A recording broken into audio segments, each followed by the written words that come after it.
향후 6개월 내지 1년 안에 한국 증시가 엄청난 기회를 주는 장세가 연출될 가능성이 높아 보인다. 이거를 이제 강조드리고 싶은 겁니다.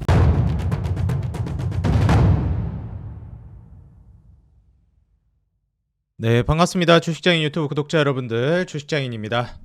오늘 이제 일요일 아침인데요.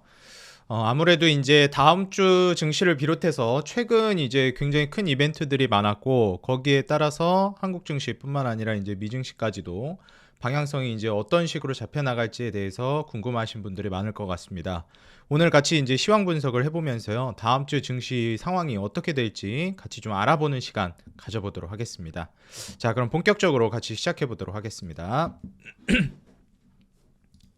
자, 일단 최근 이제 증시 흐름을 보시게 되면 한국 증시 같은 경우에는 지금 2400선을 계속해서 이제 지지해 주려고 하고 있는 모습인데, 이게 느껴지시는 분들이 있겠지만 2400선을 의도적으로 지키려고 하는 모습이 계속 나와주고 있습니다.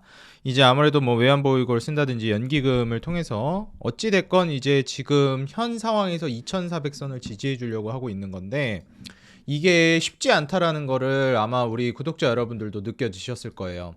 지금 현재 2400선을 기준으로 증시 방어에 나서고 있는 상황인 건데, 2400선을 이제 지키지 못하게 되면은 사실상 이제 버티지 못하고 무너지는 단계로 간다라고 봐야 되는 거거든요.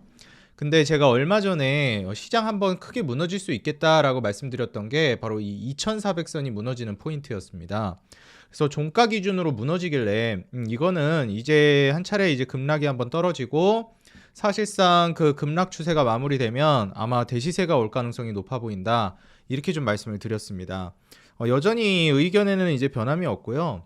다만 이때 2400선이 무너지고 나서 바로 이제 회복세를 보여줬습니다. 이게 2400선이 지지라인이 돼야 되는데 그러지 못하고 있으니까 브리나케 방어에 나선 모습으로 보여져요. 근데 아시겠지만 지금 투자자들이 계속 이탈하고 있는 상황이고요. 다시 2400선을 깨려고 하는, 현재 2404선까지 무너진 모습이에요. 이거는 제가 이전에도 몇 번 언급을 드렸었는데, 방어를 한다라고 해서 방어가 될 것인가, 지금은 방어가 되는데 나중에도 될 것이냐는 좀 다른 문제라고 제가 말씀을 드렸습니다. 저는 여전히 같은 의견이고요. 현재 한국 시장은 심리가 무너진 상황이라고 보시는 게 맞다라고 저는 생각이 들어요. 그리고 여전히 미국으로 돈은 계속해서 빨려 들어가고 있습니다. 그 과정에서 미국이 이제 거품 단계로 나아갈 거라고 저는 보고 있다, 이렇게 말씀을 드렸는데, 여기서 좀 오해하신 분들이 그럼 미증시가 바로 빠진다, 이런 식으로 이제 생각하시는 분들이 있더라고요. 저는 그렇게 보지는 않고요. 오히려 단기적으로는 한국 증시가 빠질 확률이 훨씬 더 높고 더 많이 빠지고, 미증시는 오히려 오를 확률이 좀 더 있다라고 봅니다. 제가 거품 단계로 들어선다라는 것은 사실상 이제 미국이 투자 메리트가 있는 단계가 있고, 뭐 이렇게 올라가고 있으면은 이때 투자하기 좋을 거고, 이때도 투자하기 좋을 거고, 이때도 투자하기 좋을 거 아니에요. 근데 요 단계 위로 올라가는 건 안 올라간다는 게 아니라 사실상 요 위로는 저는 거품이라고 본다는 거예요. 그래서 미증시는 이제 요 거품의 단계로 간다라는 것이지 여기서 이제 떨어진다라는 해석이 아니라는 점을 말씀드리고 싶습니다.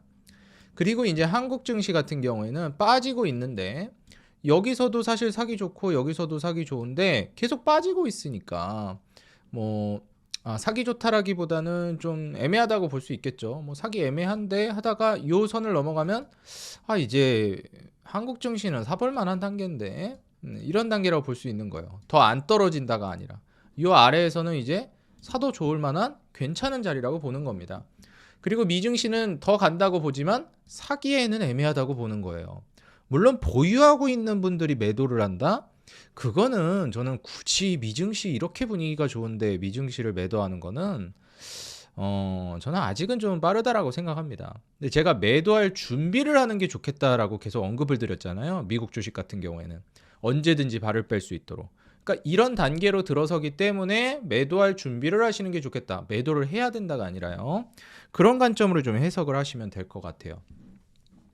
그리고 만약에 여기서 이제 미국 증시가 이제 올라가더라도 아마 한두 개씩 꺾이는 종목들이 나오긴 할 거예요. 미증시에서도 그런 종목들은 익절을 하면서 한국 주식 너무 싼 종목들 있죠, 그런 종목들로 갈아타는 전략이 굉장히 좀 유효할 것 같다라는 조언을 드리고 있는 겁니다. 물론 제가 정답이 아니고 무조건 맞는 것도 아니지만 큰 이제 미래나 호흡을 바라봤을 때는 그럴 가능성이 높아 보인다는 거예요. 아시겠지만 이제 그 트럼프 정권이 바로 다음 달이면 들어섭니다. 트럼프가 어떤 대통령입니까?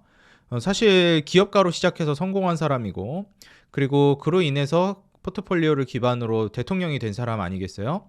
그리고 협상에 있어서도 사업적인 측면에 있어서도 굉장히 뛰어난 사람이라고 평가받고 있습니다. 이번에 손정희에게도 투자를 이끌어내는 거에 있어서 굉장히 강력한 힘을 보여주는 모습이 나왔죠.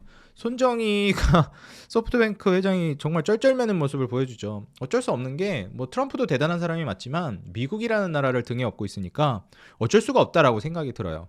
그런 관점을 우리가 생각해 봤을 때 미국이 이제 힘을 드러내고 그 과정에서 이제 트럼프가 그런 모습을 보이게 되면 훨씬 더 이제 미 증시의 상승 랠리는 강해질 가능성이 있다고 봅니다.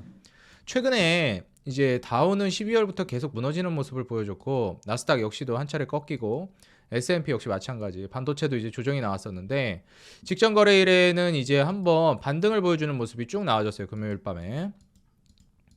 그래가지고 지금 현재 다우를 비롯해서 나스닥, S&P, 반도체 모두 이제 회복 국면을 보여줬습니다.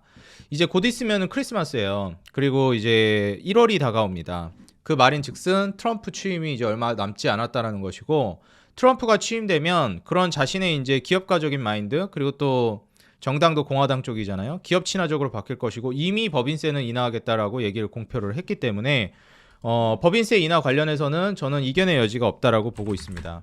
그래서 지금 현재 미국 법인세를 기반으로 해서 세금 혜택을 아마 각종 기업들이 받을 것이고 그로 인한 어찌 보면 이 혜택들이 결국에는 주가 상승으로 이어질 가능성이 높다라고 저는 보고 있어요. 그래서 현재 상황에서는 많은 투자자들이 보고 있는 부분들이 한국 주식 투자하지 않을 것이다. 미국으로 넘어갈 것이다. 이런 의견이 많습니다. 제가 기사 하나를 좀 보여드리겠는데 여기에 뭐라 나와 있나요? 미국은 법인세 파격 인하, 한국은 세액공제 폐기. 기업이 어디로 가겠나? 이거는 뻔한 얘기죠. 한국 기업이 다 미국으로 갈 수밖에 없지 않겠나? 오히려 미국보다 세금 혜택을 파격적으로 인하해도 모자를 판국에 지금 사실상 세액공제 폐기 이런 것들은 한국 기업의 이제 미국으로의 유출을 불러오는 효과가 나오지 않을까 생각이 됩니다. 이미 현대차 그룹이 그렇게 됐죠. 한국은 내수를 지금 바랄 수 있는 단계는 아니라고 보고 있고요. 사실 어찌 보면 그냥 딱 미국의 옆에 찰싹 붙어가지고 미국에서 내수 살려주고 거기에서 다른 딜을 통해서 다른 이점들을 얻어내는 게 저는 좋을 거라고 보여집니다. 그래서 한국의 주식시장을 활성화하고 주식에 투자한 사람들이 돈을 벌 수 있는 구조를 잘 구축해 놓은 다음에 그 다음에 그 기업들이 미국에서 정말 잘 활동할 수 있도록 물심양면으로 도와주는 방법이 저는 괜찮을 거라고 봐요. 애초에 한국이라는 나라가 이제 수출로 먹고 사는 나라였고 내수로 먹고 사는 나라는 아니거든요. 미국 같은 경우에는 국부의 GDP의 3분의 2 정도 50% 절반이 넘는 비중이 내수에서 소비에서 발생합니다. 그렇기 때문에 사실상 미국은 내수나 소비가 정말 중요한 국가예요. 경제 성장률이 거기에 달려 있습니다. 근데 한국은 사실상 내수가 물론 중요하긴 하지만 내수보다도 중요한 게 수출 데이터란 말이에요. 그래서 이런 부분들을 우리가 좀 생각을 해봐야 됩니다. 수출을 통해서 번 돈이 낙수 효과가 떨어지는 건데 사실 그러면 공장도 다 미국으로 가고 낙수 효과를 일자리 창출이나 이런 걸로 누리지 못하는 거 아니냐. 저는 그 낙수 효과를 주식시장을 통해서 누려야 된다라고 보고 있습니다. 그래서 저는 한국의 이제 상법 개정이나 이런 부분들이 계속해서 이제 좀 속도가 빨라질 거라고 보고 있어요. 지금 전 세계적인 트렌드가 이런 방향성이기 때문에. 그래서 한국 증시는 하지만 당분간 여전히 결과가 나온 건 없으니까 물론 금토세 폐지라든지 각종 이슈가 있긴 하지만 만족할 만한 수준은 아니라고 생각이 들어요. 그렇기 때문에 한국 증시의 이제 투자자 이탈은 지속될 거라고 보고 있습니다. 제가 2400선 방어가 어려운 상황을 말씀드렸는데 최근 들어서 외국인 기관 매도세가 정말 발빠르게 진행되고 있습니다. 특히 외국인은 현 선물 모두 매도하고 있고 코스피 코스닥 모두 매도하는 포지션을 취하고 있는데 이 매도 속도가 굉장히 빠르고 그 폭 자체도 깊다라는 거예요. 돈을 무더기로 빼고 있다라는 겁니다. 지금 연기금이 매번 방어를 하고 있는데 이게 연기금으로 과연 저 외국인 물량 저렇게 빠르게 빠져나가는 물량을 방어할 수 있겠다? 이건 저는 어렵다라고 봅니다. 그나마 개인이랑 연기금이 버티고 있는데 이거는 사실상 좀 어려운 측면이 있다라고 보고 있는 거예요. 환율도 지금 1450원 근처에서 계속 방어를 하려고 하고 있는데 이거 기억하실 거예요. 원래 맨 처음에 환율 방어할 때 얼마에서 방어했나요? 1,300원에서 방어했어요. 그러고 나서 환율 어디서 방어하고 있죠? 1,400원에서 방어하고 있어요. 저 어디서 방어하고 있죠? 1,450원에서 방어하고 있어요. 이제 어딜 갈까요? 이제 1,500원에서 방어한다는 소리가 나올 거예요. 그럼 이렇게 되면 무슨 일이 벌어지느냐? 가만히 앉아서 외국인 투자자들은 환차손을 입게 됩니다. 한국 주식에 투자를 하는 건 고사하고 원화로 바꿨다라는 이유만으로 가만히 앉아서 손해를 보고 있다는 거예요. 원화 가치가 떨어지고 있으니까. 환율이 올라간다는 건 그런 거죠. 달러 대비해서 원화 가치가 떨어지고 있다는 거니까. 그러면 원화 가치가 떨어지니까 한국 주식에서 솔직히 손해를 본 것도 아니고 어느 정도 이익을 받는데도 불구하고 손해를 보는 효과가 나오는 거예요. 그래서 환차손을 이길 정도의 수익률을 내지 못하면 한국에서는 수익을 보기가 어려운 구조가 갖춰지는 겁니다. 심지어 지금 뭐 기준금리도 미국이 더 높은 상황인데 뭐 금리를 기반으로 따져봤을 때도 한국에 투자할 이유가 전혀 없는 거예요. 그러니 결국 외국인들은 빠져나갈 것이고 환차손을 이기지 못하고 빠져나가고, 그럼 매도세가 격화되면은 환율 방어가 더 힘들어집니다. 외국인들은 더 떨어지죠. 그럼 또 매도하니까, 빠져나가니까 더 떨어지니까 환율 수익 보긴 더 어려워지고, 그럼 더 많이 빠져나가고 환율 방어 더 어려워지고 환율이 또 올라가고, 이 악순환의 고리에서 계속 이제 하방으로 밀려 내려가는 거예요. 그러다 이제 반대 매매 터지면서 급락 터지고, 이런 이제 과정으로 가는 거거든요. 한국이 지금 그런 단계라고 저는 보고 있고요. 제가 정말 이제 대박 수익을 낼 수 있을 만한 장이 거의 왔다라고 하는 이유는 바로 이런 급락을 앞두고 있기 때문입니다. 이걸 이해하신다면 과거 이제 뭐 10년, 20년 이상 투자를 오래 해오신 투자자분들이라면 제가 하는 말의 의미가 어떤 의미인지 분명히 알고 계실 거라 믿습니다. 크게 무너지는 걸 앞두고 있다는 것은 엄청난 대박장을 앞두고 있다는 것과 똑같거든요. 반대급부로 이제 미증시 같은 경우에는 트럼프 취임 이후에 저는 3개월에서 6개월간 굉장히 좋은 장세를 연출할 가능성이 높다라고 보고 있습니다. 그런데 미국 증시는 3개월에서 6개월 정도 굉장한 이제 강세장 랠리를 보여주고 나서 한 차례 좀 리스크나 위험을 겪을 가능성이 있다라고 보는 이유는 어디에 있냐면, 일단 제가 보고 있는 현재의 시점은 미국을 비롯해서 전 세계는 기준금리 인하 기조에 있다라는 거예요. 그 이유는 뭐 다들 알고 계시겠지만 불경기에서 나오는 모멘텀입니다. 불경기를 해결하기 위해 기준금리 인하를 하고 있다라는 거예요. 그렇다라고 했을 때 기준금리 인하를 계속해야 경기를 살릴 수 있는데, 경기가 이미 좋다면 어떨까요? 미국은 이미 경기가 좋아요. 저는 경기가 좋다라는 표현도 있지만 사실상 어떻게 표현을 하고 있냐면, 미국은 경기가 좋게끔 버티고 있다라고 표현합니다. 이렇게 말씀드리는 이유는 이미 미국을 제외한 주변국들은 불경기라는 거예요. 이거는 어디서 우리가 찾아볼 수 있냐면 사실상 경기의 바로미터라고 할 수 있는 유가와 그리고 구리 가격을 보면 알 수 있습니다. 현재 WTIU 기준으로 유가는 거의 뭐 바닥에 껌딱지처럼 붙어가지고 박스권을 형성하면서 올라가지 못하고 있고요. 계속 올랐다 떨어졌다 하면서 바닥 부근에서 횡보하고 있어요. 기준금리 인상하면서 정말 경기가 위축됐을 때 2023년 그때 바닥 부근에서 여전히 지금 움직이고 있다라는 거예요. 잠깐 살아나나 싶어서 올라간 적도 있지만 그렇지 않죠. 다시 지금 바닥 부근에서 계속 유지하고 있어요. 불경기라는 것을 지금 대표적으로 보여주는 바로미터입니다. 물론 다른 지표들도 있겠지만 미국 지표나 뭐 이런 각종 지표를 보겠지만 원자재만큼 정직한 게 없다라고 저는 개인적으로 생각합니다. 현재 이 구리 가격을 보시게 되면 구리 가격 같은 경우에도 뭐 소폭 오르는 모습을 보여주는가 싶다가도 최근에 어떻죠? 지금 계속해서 하방을 깨려고 하고 있는 모습, 바닥 부근에서 좀처럼 올라가지 못하고 있습니다. 자, 일단 뭐 구리라는 원자재 같은 경우는 닥터코퍼라고도 불리고요. 사실 경기의 바로미터라고 불리는 대표 원자재가 1등이 저는 구리라고 생각하고 2등이 원유라고 생각합니다. 근데 3대 원유 가격이 모두 떨어지고 있고 구리 가격도 떨어지고 있습니다. 자, 그럼 이 구리와 유가가 떨어지는 이유는 뭘까? 뭐 첫 번째는 공급 쇼크가 있어서 올라가거나 아니면 공급이 너무 많아가지고 이제 가격이 떨어지는 일이 있잖아요. 뭐 사실 가격이 떨어지고 있으니까 당연히 공급을 너무 많이 해서 떨어질 가능성이 있습니다. 반대급부로 가격이 떨어지는 이유 중에 수요를 건드렸기 때문이죠. 수요가 없는 거예요. 다시 말해서 구리나 원유를 사가겠다는 사람들이 국가가 없는 겁니다. 수요 자체가 줄은 거예요. 옛날에 뭐 100배럴 뭐 10만 배럴 사가다가 뭐 5만 배럴만 사가고 이러는 거예요. 왜냐하면 경기가 이제 위축됐고 공장을 돌리는 데도 줄었고 이렇게 되니까 생산도 줄고, 왜냐하면 또 소비도 안 하니까. 이건 미국을 얘기하는 게 아니라 전 세계 평균을 얘기하는 겁니다. 그런 관점에서 지금 글로벌 수요 자체가 줄어버리니까 굴이나 유가가 떨어지는 겁니다. 왜냐하면 지금 현재 공급으로 인한 요인이 아니에요. 구리 가격이나 원유 가격은 다 수요가 죽어버렸기 때문에 그로 인해서 가격이 떨어진 겁니다.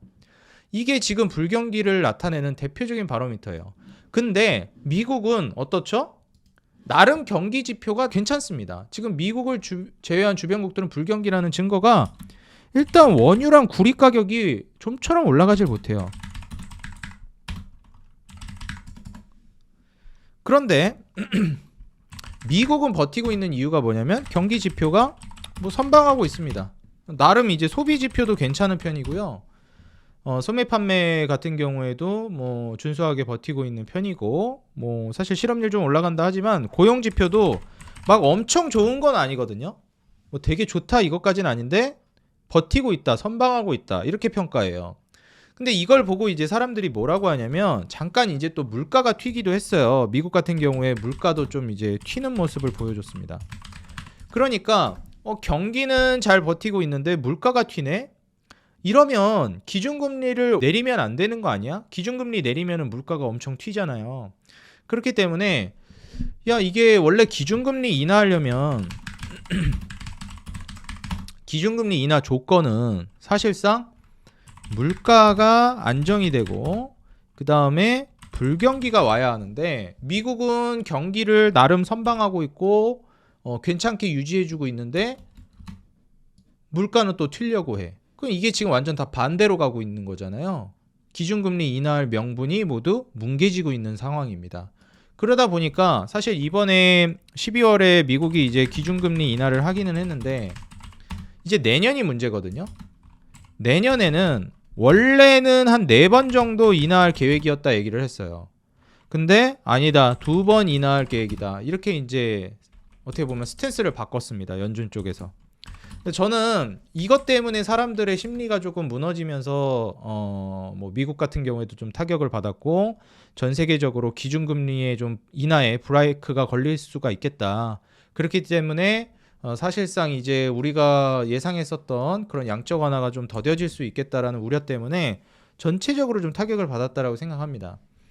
근데 이제 저의 의견을 말씀드리자면, 일단 주변국들이 아마 도미노로 무너질 거예요. 왜냐하면 불경기가 지금 진행된 지가 너무 오랜 시간이 지났습니다. 그렇기 때문에 더 이상 버티지 못하고 무너지는 국가들이 계속해서 생겨날 거예요. 그럼 그 과정 안에서 무슨 일이 발생하냐? 미국이 버티고 있다고 하지만 미국은 아무리 패권국이라지만 주변국들의 상황이나 이런 눈치를 안 볼 수는 없어요. 혼자만 살아남을 수는 없습니다. 국제사회에서 아무리 1등이고 패권국이어도. 그러면 결국 이제 주변국들과 상생을 해야 하는데, 미국이 지금 이렇게 자기만 살겠다 하면서 하는 이유는 중국이라든지 다른 국가들이 미국에 그 위협을 가하기 때문에 그런 거죠. 특히 중국이. 그렇기 때문에 기준금리 인하를 하는데 그 인하의 그 수혜를 미국이 온전히 누리겠다라는 거예요.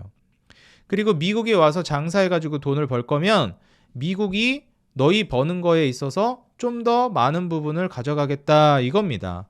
그러니까 이제 관세라는 카드를 들이미는 거예요. 근데 만약에 그 관세라는 카드가 기준금리 인하를 방해하고 미국이 불경기로 넘어가는 단계까지 방해할 정도가 되면 그건 저는 파월과 좀 조율을 하지 않을까 싶어요. 그리고 관세라는 거는 협상 테이블로 불러내기 위한 카드지 관세를 진짜로 그렇게 강력하게 시행할 거라고 저는 내다보지는 않습니다. 그래서 이런 점을 좀 미루어 보면 사실상 이제 기준금리 인하 조건에 어느 정도 부합하지 못하기 때문에 브레이크를 걸긴 했지만, 글쎄요, 이게 얼마나 지속될 것이냐. 이게 주변국들이 도미노로 다 무너지는데 미국만 혼자 살아남는 것 자체도 어렵습니다. 왜냐하면 미국 경기만 혼자 살아남겠다라는 건데 그 국제사회에서 과연 얼마나 지속될 것이냐. 좀 기간이 영원할 수가 없다라는 거죠. 그래서 현재 주변국들이 무너지고 있는 현 단계에서는 아마 좀 바뀔 가능성이 있다, 그렇게 보고 있고, 미국 경기도 타격을 받을 겁니다. 왜냐하면 주변국들이 다 무너져 내리면 미국에서 장사도 못해요. 주변국들 기업이 다 위태로워지니까. 그럼 미국 그냥 자국 기업들로만 해야 되는 건데 경쟁하고 이래야 되는 건데 그게 또 얼마나 가겠냐. 예, 저는 그렇게 보고 있습니다. 서로 상생을 해야 되잖아요. 그래서 이런 부분을 고려했을 때는 저는 결국 미국 경기도 이제 슬슬 마지막 타격을 받을 가능성이 오고 있다라고 보고 있고요. 물론 트럼프가 악착같이 맞겠죠. 또 엄청나게 증권 시장에 친화적인 대통령이잖아요. 그래서 저는 트럼프 같은 경우에는 미증시를 한동안 굉장히 끌어올릴 거로 보고 있습니다. 근데 그게 거의 저는 피날레가 될 거로 보고 있어요. 한 3개월 내지 6개월. 예, 이게 뭐 기간이 어느 정도 될지는 저도 모르겠는데 이제는 트럼프 정권 취임하면서부터 아마 미증시가 굉장히 많이 올라갈 것 같고 그게 이제 거품 단계로 들어가는 구조가 될 거라고 보고 있습니다. 자, 그런 과정 안에서는 기준금리 인하 속도가 좀 빨라질 수 있다. 그럼 이제 기준금리 인하가 지속된다라고 하면은 결국 저는 유동성이 흘러 들어올 거라고 보고 있어요. 한국 같은 경우는 이제 지금 하방 추세로 계속 열려 있기 때문에 계속 무너질 가능성이 있는데 이거를 생각해 보면 아무래도 그 구조 안에서는 좀 힘들지 않을까 생각을 하고 있습니다. 자, 그 다음에 이제 같이 좀 볼게. 제가 항상 말씀드리고 있는 이제 이 신용잔고랑 예탁금 추이입니다. 자, 보시게 되면 신용잔고는 거의 이제 전저점 근처에서 바닥을 치고 살짝 반등했고 예탁금은 계속 박스권에서 움직이고 있는 모습이에요. 아무래도 한번 신용잔고가 이 아래로까지 무너지면서 저는 한번 확 무너지는 그런 일이 발생할 것 같고요. 증시 깨질 때 반대매매 터지면서 지금은 반대매매가 터졌다? 그 정도 수준까지는 아닌 것 같아요. 연기금이랑 이제 외환보유고를 막고 있는데 그게 이제 방어가 되지 않는 시점이 오면서 이게 반대매매 터지면서 급락 터지는 그런 이제 시점이 올 거로 보고 있습니다. 그때는 이제 본격적으로 정말 한국 주식 기회가 많이 올 거라고 보고 있어요. 그리고 앞서서도 보여드렸지만 이제 미국만 저는 계속 강할 것으로 또 보고 있는 이유 중에 하나가 달러 인덱스가 너무 강합니다. 그리고 이건 반대급부로 미국만 강하고 그리고 바꿔 말하면 미국에 거품이 끼고 있다라는 증거예요. 그래서 향후 계속해서 이제 미증시는 강할 거로 보고 있고 한 차례 저는 조정이 나올 거로 보고 있지만 다시 한번 여기서 또 말씀드리지만 장기 투자에 있어서는 결국 난이도에 있어서도 그렇고 미국 주식이 훨씬 더 우월하다라고 보고 있는 입장입니다. 저 역시도. 다만 지금 시점에서는 어느 한 시점 뭐 한 향후 6개월 내지 1년 안에 한국 증시가 엄청난 기회를 주는 장세가 연출될 가능성이 높아 보인다. 이거를 이제 강조드리고 싶은 겁니다. 물론 이제 미국 주식도 정말 메리트가 있는데 저는 아무래도 이제 한국 주식 쪽에서 그리고 개별 주식 기반으로 해서 많이 분석을 해왔던 사람이니만큼 거기에 대한 메리트 그리고 기회를 좀 더 잘 본다라고 자부해요. 그래서 그 부분을 알려드리고 싶은 것이고 미국 주식의 장기 상승에 대해서는 저는 의심하지 않는 편입니다. 저 역시도.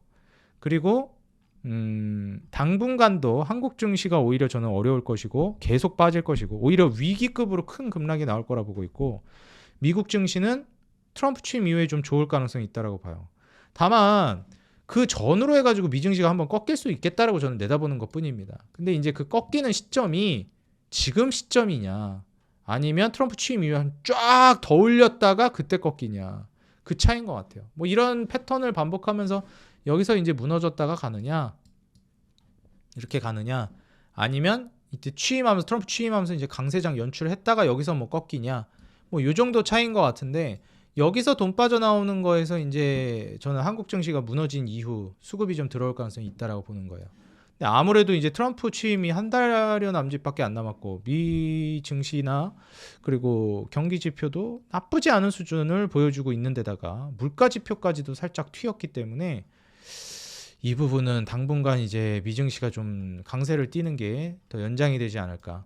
그래서 제가 3개월 내지 6개월 정도를 예상을 해봤던 거고요.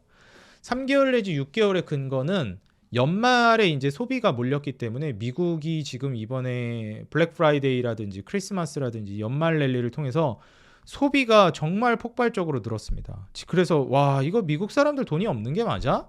이렇게 생각이 될 정도로. 근데 또 아이러니한 게 미증시가 엄청 올랐잖아요. 미국 사람들은 퇴직연금이라든지 이런 것들이 미국 주식에 연동이 돼 있기 때문에 대부분이 미국 증시가 올라가면은 은퇴자금이 엄청나게 늘어나는 겁니다. 기하급수적으로 늘어나는 거예요. 그래서 뭐 조기 은퇴가 가능한 사람들도 정말 많이 늘어났고요. 그러니까 소비 자체가 엄청 탄탄한 겁니다. 내 은퇴자금이 이렇게 많이 늘었어? 미증시가 엄청난 호황이라서? 그럼 소비 좀 하지 뭐. 요즘 또 이제 연말 특수기도 하고. 그러니까 소비가 늘어나니까 또 경기가 괜찮은 거예요. 근데 사실 좀 관세를 우려해가지고 내년부터 이제 물가가 올라갈 걸로 기대되니까 이번에 할인할 때 한번 과하게 소비한 물량도 저는 많이 왔다라고 보고 있거든요. 그래서 과연 이제 내년, 그러니까 다음 달이죠. 1월부터 3월 이 이후에 얼마나 소비가 그 탄력도를 이어갈까? 여기에는 저는 퀘스천 마크가 있습니다. 연말 특수가 끝나고 나서도 미국의 소비가 그렇게 강할까? 저는 그렇게 보고 있진 않아요. 제가 앞서서도 말씀드렸지만 고용 지표는 좋다라고 보기는 어려워요. 그냥 버티고 있는 정도 수준이지. 소비 지표가 나름 선방하면서 괜찮았다라고 볼 수 있는 부분이거든요. 왜냐하면 소비 지표는 괜찮았어요. 제가 몇 차례 보여드렸는데 소비 지표도 지금 보여드리겠습니다. 소비 지표는 괜찮습니다. 사실 이 연말 특수를 노릴 수가 있었기 때문이라고 저는 보고 있어요. 이 보시게 되면 대략 한 3.8% 정도 전년 대비 상승했거든요. 근데 이 상승폭이 지금 10월, 11월, 12월로 가면서 올라가고 있어요. 근데 이게 12월에 발표된 게 지금 3.8%잖아요. 근데 이 12월에 발표된 게 11월 달 거를 기준으로 발표를 12월에 하는 거란 말이죠. 그럼 1월 달에 발표하는 거는 12월 달 거를 기준으로 하는 거니까 12월 달에도 소비 많이 했을 거란 말이에요. 이번 달까지도 연말이라. 그래서 1월 달도 소매 판매 이 지표가 나쁘지 않게 나올 걸로 저는 보고 있습니다. 뭐 비슷하거나 좀 더 올라가거나. 근데 이제 2월 달에 발표되는 소매 판매 지표부터는 어떨까? 1월 달 걸 발표하는 건데 뭐 12월에 여운이 좀 남아 있어서 좀 더 썼을지 모르겠는데 이게 3월, 4월, 5월로 넘어가게 되면은 사실상 이제 5월 지표 혹은 내지 4월 내지 5월 지표부터는 아마 이 소매 판매 지표가 꺾이고 있을 가능성이 굉장히 높다라고 봅니다. 소매 판매가 꺾이고 있다는 건 미국 경제 성장률이 꺾인다라고 하는 것과 크게 다르지 않습니다. 왜냐하면 미국 아까도 말씀드렸듯이 미국 소비가 차지하는 게 거의 3분의 2거든요. 그래서 미국 경제의 근간입니다. 소비라는 것은. 그래서 이 소매 판매가 과연 어떻게 이제 진행되는 것이냐를 봐야 하는데 이게 한 3월 정도까지 길게 보면 유지되고 연말 특수 온기가 좀 유지되고 4, 5월에 발표되는 지표부터는 좀 어려울 수 있다. 그때 고용 지표를 또 봐야 되겠지만 그 부분도 저는 좀 쉽진 않을 거로 보고 있어요.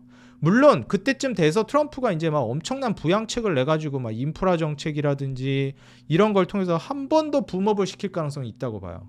그래서 제가 한 3개월 내지 6개월을 보고 있는 거예요. 그 근거가 거기에 있습니다. 트럼프 취임 이후에 연말 특수 뭐 소매 판매 발표 지표되고 또 1월 달부터 트럼프가 각종 정책들을 낼 거 아니에요. 그리고 법인세 인하라든지 엄청난 혜택들을 기업들에게 부여할 건데 그런 걸 생각하면 한 번 더 붐업이 될 가능성이 있다. 그리고 워낙 주식시장이 친화적인 대통령이니까 그런 이제 3개월 내지 6개월 특수가 있은 이후에는 엄청난 강세장을 연출하고 한 차례 이제 조정이 좀 강하게 나올 가능성은 있다라고 봅니다. 그래서 그런 점을 좀 보시면 될 것 같아요. 거품이 끼는 단계로 간다라는 게 그걸 이제 말씀드리는 겁니다. 경기가 더 좋아지긴 어려운데 이제 앞으로 상방이 제한돼 있어요. 왜냐면 미국만 독식하고 있거든요. 지금 이 온기를 누리고 있거든요. 근데 그 독식 구조는 상생이 아니니까 오래 가기가 어려워요. 상생을 왜 안 하냐? 중국 때문에 안 하는 거예요, 사실상.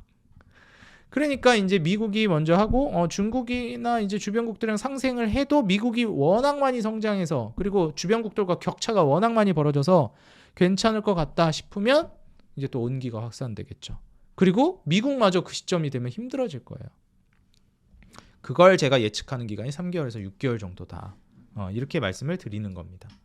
그렇기 때문에 기준금리 인하 기조는 물론 이렇게 좀 브레이크가 걸릴 것 같이 얘기는 나왔지만 지속된다고 보는 거예요. 기준금리 인하는. 왜냐하면 불경기를 회복해야 되는데 미국은 기준금리 인하를 하고 있지만 불경기인가요? 아니에요. 근데 불경기가 올까요? 안 올까요? 와요. 미국도 옵니다. 안 올 수는 없어요. 지금 미국을 중심으로 해서 이 주변국들이 이렇게 있는데 이 바깥에 있는 국가일수록 금융적 지위가 낮은 나라입니다. 이게 미국이고 여기서부터 지금 도미노로 불경기 여파가 이렇게 파고 들어오고 있는 거예요. 그럼 여기까지는 지금 다 무너졌어요. 지금 사실상 이 국가들은 못 사는 나라들이나 이런 데는 그나마 선진국이 여기서 버티고 있는 거예요. 선진국도 지금 이미 무너지고 있는 국가들 꽤 있고 유럽도 지금 안 좋잖아요. 유럽도 안 좋아요 지금. 그 동아시아권에서도 특정 몇 개 국가만 버티고 있는 거고 우리나라도 지금 안 좋잖아요. 근데 우리나라가 안 좋다고 볼 수가 없는 게 더 난리난 국가가 우리가 지금 우리나라 선진국에서 살고 있으니까 모르는 거지 훨씬 못 사는 나라들은 이미 작년 재작년부터 뭐 파산한다 이런 얘기 엄청 나왔잖아요. 지금 미국이 버티고 있는 거다. 그럼 여기까지 이게 치고 들어온단 말이에요. 사실 한국이 이 정도에 있었다라고 치면 이미 여기서 무너지고 있었어요. 2023년, 2024년 초부터. 그 여기서 무너지고 한국까지 지금 치고 들어온 거예요. 그 이제 여기 치고 들어가면 이제 미국까지 이제 무너지는 일이 발생한다. 이거는 이제 시간의 문제이지 오지 않을 미래가 아니다. 그럼 그때가 되면 미국은 어떻게 할까요? 기준금리 인하를 지금은 굳이 빨리 할 필요가 없으니까 천천히 하다가 도미노로 무너져서 그 타격이 미국까지 오게 되면 그때부터는 기준금리 인하 속도를 올릴 가능성이 있습니다. 아니면 느리게 하던가 동결하던가 다시 인하하던가. 그 결국에는 이 과정 안에서 과거 같을 때는 이게 첫 번째 뭐 4단계 국가 여기 3단계 국가 2단계 국가 여기 1단계 패권국이다라고 치면 한 3단계까지만 무너지고 2단계의 피해가 올랑말랑 할 때쯤 약달러를 이제 유도하면서 돈을 엄청 풀었고 그게 주변국들로 온기가 확산됐어요. 그래서 사실상 이 두 번째 지위에 있는 2등 국가 정도 되는 이게 1등, 2등 나누는 게 좀 그런데 하여튼 뭐 금융적 지위로 따졌을 때 2등 국가 정도 되는 수준이 되면은 여기까지 타격이 올 정도면은 이게 유동성을 확보하면서 이제 퍼져나가게끔 온기가 확산되게끔 했는데 이제는 그러지 않는다는 거죠. 왜냐면 이 2등 국가에 중국이 있으니까 얘네까지 한번 무너질 때까지 기다리는 거예요. 중국까지 무너질 때까지. 그러니까 사실상 이게 과거에는 이쯤 되면 살만해졌는데 이쯤 되면 불경기가 끝났었는데 라는 게 더 길어진 거예요. 더. 그러니까 미국을 제외한 모든 국가가 힘들어질 때까지 미국이 안 놔주는 거예요. 온기를 퍼뜨려주지 않는 겁니다. 그래서 저는 불경기가 과거보다 훨씬 더 길어진다. 주변국들 입장에서는. 물론 미국 입장에서는 그걸 독식하니까 호경기는 길어지고 불경기는 짧아지겠죠. 기간이. 미국 같은 경우엔. 그럼 이걸 이제 우리가 내다보면 사실상 장기적으로 봤을 때 미국 증시가 앞으로 계속 살아남을 것이다. 왜? 중국과의 격차를 벌려야 되니까. 과거처럼 이제 주변국들이 빠르게 성장하는 그런 거는 시간이 더 적어졌다. 그래서 엄밀히 따지면 미국 주식이 앞으로 장기적으로 오히려 과거보다 훨씬 더 좋을 가능성이 매우 높다고 봅니다. 다만 계속 강조드리지만 그 중간 지점 어딘가에서 조만간에 한국 증시가 크게 무너지고 그 이후에 엄청난 탄력도의 상승을 보여줄 만한 상승이 나올 가능성이 높다라고 저는 보고 있는 거예요. 그 근거는 말씀드렸듯이 과한 낙폭 그리고 세금적인 혜택 그리고 한국 증시의 코리아 디스카운트 문제 정말 대표적이라고 얘기되고 있었던 뭐 세금이라든지 그리고 이제 주주 친화적이지 못한 모습들 이런 것들이 이제 개선이 될 거고 거기에다 이제 정치적 리스크까지 마무리가 되게 되면 상승 랠리 자체가 크게 나올 거로 보고 있는 겁니다. 워낙에 또 저평가되어 있으니까. 아까 말씀드렸듯이 구조적으로 미국마저 이제 타격이 올 때 기준금리 인하를 세게 하면서 드라이브가 걸릴 때 차익 실현 물량이 나오면서 보통 주변국들로 퍼져나가거든요. 기준금리 인하하면서 강달러가 마무리되고 그러면서 미국 주식에서 돈을 한번 벌었던 투자자들이 조금 위험하지만 수익률이 높을 만한 저평가되어 있는 국가들의 투자를 들어가요. 이거는 어떤 느낌이냐면 자본가들이 코스피나 삼성전자, SK하이닉스에 먼저 들어가 있다가 그쪽에서 돈을 벌고 굵직굵직한 돈을 벌고 거기서 번 돈을 기반으로 해서 뭐 삼전, SK하이닉스나 이제 코스피 특히 우량주 같은 경우 수익률이 크진 않잖아요. 근데 밑에 뭐 한 20-30% 먹고 많게는 50%, 100%를 먹고 그런 우량주에서 그리고 거기서 차익 실현을 일정 정도 하고 그걸로 이제 코스닥이나 중소형주로 넘어오는 거예요. 그 온기가 밑으로 확산되는 거죠. 그러면서 이제 코스닥이나 중소형주에 들어가서 거기서 몇백 프로를 뛰기 해서 먹는 거예요. 위험하긴 하지만 거기서 수익금을 가지고 또 매매해서 또 먹는 겁니다.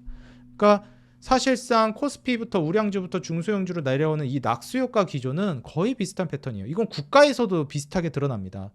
미국에서 먼저 먹고 그 다음에 그 낙수 효과를 저평가된 국가들이 이제 누리는 거예요. 근데 이제 워낙에 저평가돼 있으니까 상승률 자체가 엄청 크게 뛰는 거죠. 미국은 제 가치를 받으면서 꾸준히 올라왔기 때문에 그 정도 상승률까지는 안 나온다는 거예요. 이미 장기간 너무 많이 올랐기 때문에. 근데 장기간 계속 떨어졌기 때문에 얘는 너무 저평가돼 있으니까, 예를 들면 한국 같은 나라들은 한 번 올라갈 때 확 치고 올라간다는 거예요. 그런 관점에서 수익률을 미국을 훨씬 앞지르는 시기가 한국이 온다는 거예요. 제가 봤을 때는. 왜냐면 급락이 떨어질 게 보이니까. 이해가 되시죠? 그러니까 댓글에 어떤 분들은 무슨 미국 증시가 꺾인다니 말 같지도 않은 소리 하지 마라. 이거는 영원한 상승만 있을 거라는 분들하고 다를 바가 없어요. 어떻게 세상에 영원히 상승하는 증시가 어디 있어요? 아무리 미국이라지만 분명히 꺾인단 말이에요. 그리고 그 우량주 같은 미국 증시가 꺾일 때쯤, 그때쯤 이제 또 중소형주들, 예를 들면 주변국들, 개발도상국이나 혹은 저평가되어 있는 국가들로 돈이 흘러들어옵니다. 그 수익 실현한 차익 실현 물량이 일정 정도. 그렇게 온기를 누리는 거예요, 주변국들이. 지금 한국이 그런 과정에 저는 와 있다라고 보고 있고, 그런 관점에서 기회라고 보는 겁니다. 아마 제가 봤을 때는 이번 연말, 그리고 제가 봤을 때 내년 연초 정도에 엄청난 좀 리스크가 터지면서 한국 증시는 환율 방어나 증시 방어에 실패하고 무너질 가능성이 꽤 있다고 봐요. 지금 외인들 매도 치고 나가는 물량이 심상치가 않습니다. 이게 선현물 시장을 그냥 다 버리고 가는 거고, 선물 시장도 깨지고 있다는 거는 뭐 지금 현재 향후 3개월, 지금 12월 선물 옵션 만기일이 지났으니까 내년 3월 정도까지는 한국 증시 좋게 보지 않는다는 거거든요. 과연 내년 3월까지 한국 증시가 얼마나 버틸까? 쉽지 않다고 봅니다. 저는 지금 12월 선물 옵션 만기에 그 내만여의 날 끝나고 나서부터 외국인들 그냥 싹 다 던지고 있는데, 이게 3월까지 얼마나 버틸까? 쉽지 않을 거라고 보거든요. 그래서 그 과정을 좀 생각해 보시고, 그렇게 빠진다라는 것은 다시 말해서 또 엄청난 기회가 온다는 거예요. 그래서 제가 50% 정도 현금을 계속 확보하라고 하고 있는 이유가 거기에 있습니다. 내가 미국 주식을 하고 있다, 미국 주식을 잘하고 있다 그러시는 분들은 장기 투자하면서 미국 주식에서 계속 수익을 내세요. 우량주 개념으로. 한국 주식은 중소형주나 엄청난 포텐셜을 가지고 있는 공격적인 투자처로서 거기서 차익 실현 물량을 가지고 매매해보는 전략이 저는 괜찮다고 봅니다. 요즘 또 미국 주식도 활성화되고 잘 되잖아요. 장기적으로 보고 미국 주식은, 한국 주식은 그 기회가 있을 때 한번 굵직굵직하게 수익률로 승부 보는 국가예요.